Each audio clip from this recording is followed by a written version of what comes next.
असंभव कुछ नहीं होता दोस्त, ये परिकल्पनाएं हैं खाली।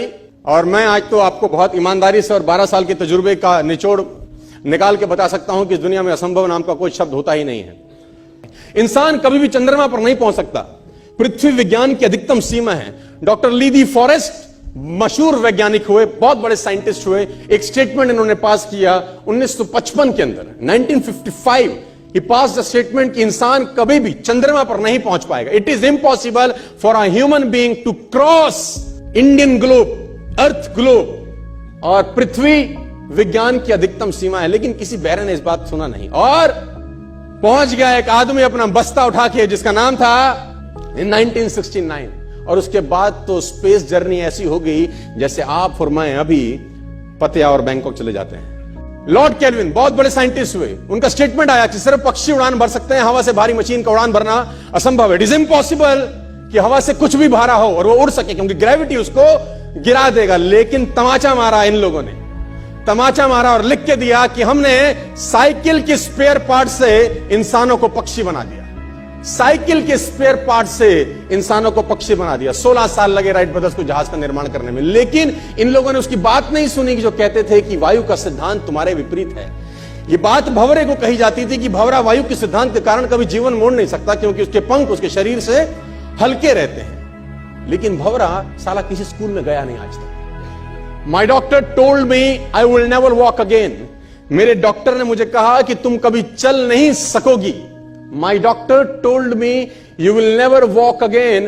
My mother told me I would, and I believed my mother rather than doctor. Wilma Rudolph एक ऐसी एथलीट हुई जिनको पोलियो था, जिनको डॉक्टर ने कहा तू चल नहीं सकती, मां ने कहा तू चल सकती है। उसने कहा मैंने डॉक्टर की बात नहीं मानी, मैंने अपनी मां की बात मानी। 3 ओलंपिक गोल्ड मेडल जीती है लड़की, 3 ओलंपिक गोल्ड मेडल, जिसको डॉक्टर कह रहा है कि तू चल। लेकिन मां क्या बोलती है? मैं आपको उदाहरण देना चाहूंगा सर। बहुत छोटे थे अल्बर्ट आइंस्टीन, दुनिया के महान वैज्ञानिक में से एक हुए, मंद बुद्धि कहा जाता था। 8 साल के थे, घर पहुंचे, मां को चिट्ठी दिया।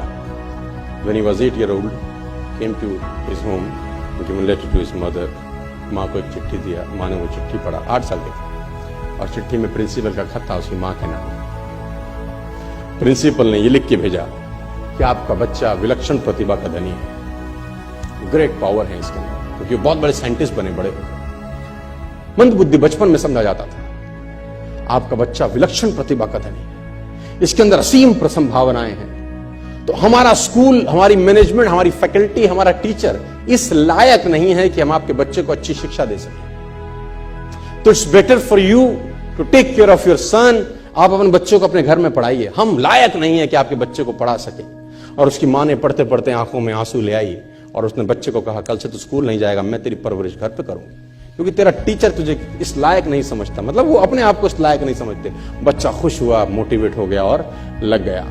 उसकी मां का निधन हो गया और अल्बर्ट आइंस्टीन बहुत बड़े साइंटिस्ट हो गए।